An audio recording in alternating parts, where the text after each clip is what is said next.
বন্ধুরা আজকে আর কষ্ট করে বাজার যেতে হলো না, বাড়ির পাশেই একটা দাদাভাই মাছ বিক্রি করতে এসেছিলো, সেখান থেকে কিছু মাছ নিয়ে নিয়েছি।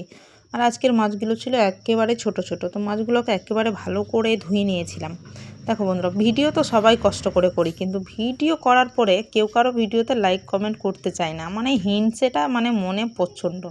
তো যাই হোক, হিংসে করে কিন্তু জীবনে ফেসবুকে সাফল্যতা পাওয়া যায় না, এটা কিন্তু ফেসবুক জগতে এসে খুব ভালো মতো বুঝে গেছি। আর ফেসবুক জগতে যেটা মানে এসে বুঝেছি, ফেসবুকে সফলতা যদি পেতে হয় তাহলে কিন্তু সফলতার জন্য তোমাকে প্রত্যেকের ভিডিওতে তোমাকে লাইক কমেন্ট করতে হবে। কারণ ফেসবুক নিজে থেকে বলে দিচ্ছে, যতক্ষণ তোমার ভিডিওতে প্রত্যেকের ভিডিওতে তুমি লাইক কমেন্ট করবে না, তোমার এঙ্গেজমেন্টটা হাই থাকবে না, ততক্ষণ কিন্তু তোমার ভিডিও জীবনে কোনো দিন ভাইরাল হবে না। সারা জীবন এইরকম ভিডিও ছেড়ে ছেড়েই তোমার জীবন শেষ।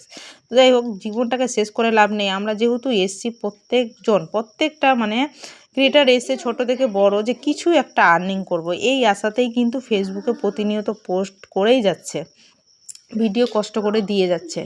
দেখো, যারা তো শর্ট ভিডিও ছাড়ে তাদের ভিডিও হয়তো 2 4 5 10 মিনিট 15 মিনিট 20 মিনিটেই হয়ে যায়, ঠিক আছে। কিন্তু যারা ভিডিও লং ভিডিও করে এডিট করে, তারাই একমাত্র জানে যে ভিডিওটা করতে কতটা কষ্ট হয়। কারণ এডিট করতে অনেক সমস্যা হয়। তারপরেও দেখো, ভিডিওতে যদি একটা লাইক কমেন্ট না হয় তো খুবই কিন্তু মন থেকে কষ্ট হয়। তো ফেসবুক জগতে আমি এটা বুঝেছি যে কি, ফেসবুক জগতে কাজ করতে গেলে আর কিছু আর্নিং করতে গেলে তোমার পেটের মধ্যে মানে পেটে তো হিংসা থাকে না, মনে হিংসে থাকে। তো যাই হোক, মনের মধ্যে হিংসে রাখলে কিন্তু হবে না, প্রত্যেকের ভিডিওতে সুন্দর করে লাইক কমেন্ট করতে হবে।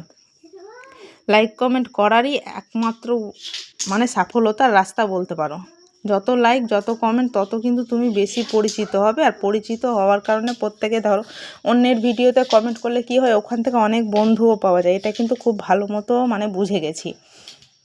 তো যাই হোক, এখন যারই ভিডিও সামনে আসে প্রত্যেকের ভিডিওতে সুন্দর করে গঠনমূলক একটা দুটো করে লাইক কমেন্ট করে আসি। মানে সামনে আসা প্রত্যেকের ভিডিও দেখার দরকার নেই যে ভিডিওটা কার আছে। যদি তোমরাও এরকম চাও বন্ধুরা, তো প্রত্যেকের ভিডিওতে লাইক কমেন্ট করো। কারণ ভিডিওটা আমি যখন দেখলাম, ভিডিওর ভিউজটা তো ও ঠিক পেয়ে গেল, কিন্তু আমার কি লাভ হলো? আমার কিছুই লাভ হলো না। আর সেই ভিডিওটাতে যদি আমি একটা কমেন্ট রেখে যাই, তো কমেন্টটা ধরেই অনেকেই আমার পরিবারে আসতে পারবে। তো যখন ফেসবুক নিজে থেকে বলছে, তখন আমার করতে গিয়েছে বলো। তো যাই হোক, ফেসবুক যখন নিজে থেকে বলছে যে প্রত্যেকের ভিডিওতে লাইক কমেন্ট করো, তাহলেই সাফল্যতা মানে হাতে। তো খুব ভালো লাগে ফেসবুকের এই নিয়মটা, যে কি আমার ভিডিও তুমি যখন দেখবে না, মানে দেখলে কিন্তু লাইক কমেন্ট করলে না, তোমার ভিডিওটা জীবনে কোনো দিন আমার সামনে ফেসবুক সাজেস্ট করবে না। এটাই কিন্তু সত্যি, শুনতে খারাপ লাগলে এটাই সত্যি।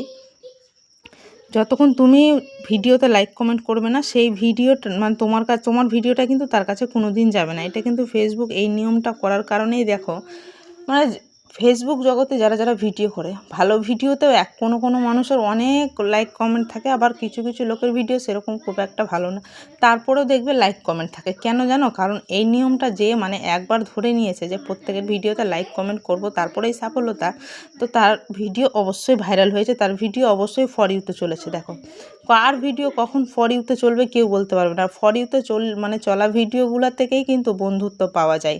সেই কারণে মনে হিংসা না রেখে প্রত্যেকের ভিডিওতে লাইক কমেন্ট করার চেষ্টা করো। যাই হোক, তোমাদের সাথে গল্প করতে করতে এদিকে মোটামুটি আমার তরকারিটা হয়েই আসলো। আর আমি কিন্তু তরকারিটা খুব অল্প তেল মশলাতেই করছি। আর সমস্যা হচ্ছিল যে কি, লাইন পালিয়ে যাচ্ছিল। আর লাইন মানে আমাদের বাড়িতে পালিয়ে গেলে আমার একটু কষ্টই হয়, রান্নাটা একটু ভিতর ঘরে করতে হয়, আর রান্নার সেরকম মানে লাইটটা ঠিক নেই। যাই হোক, কষাকষি করে তরকারিটা, এরই মধ্যে জল দিয়ে দিয়েছিলাম। জল দেওয়ার পর দেখতে পাচ্ছ মোটামুটি খুব ভালো মতো ফুটে গেছে। তোমাদের সাথে গল্প করতে করতে দিয়ে দিয়েছিলাম কয়েকটা কাঁচা লঙ্কা দেওয়ার পর বন্ধুরা, যে ঝুড়ি মাছটা ভেজে রেখেছিলাম, তো মাছটা খুব একটা ভালো করে আমি ভাজতে পারিনি, যাই হোক অনেকটা ভেঙে গেছে।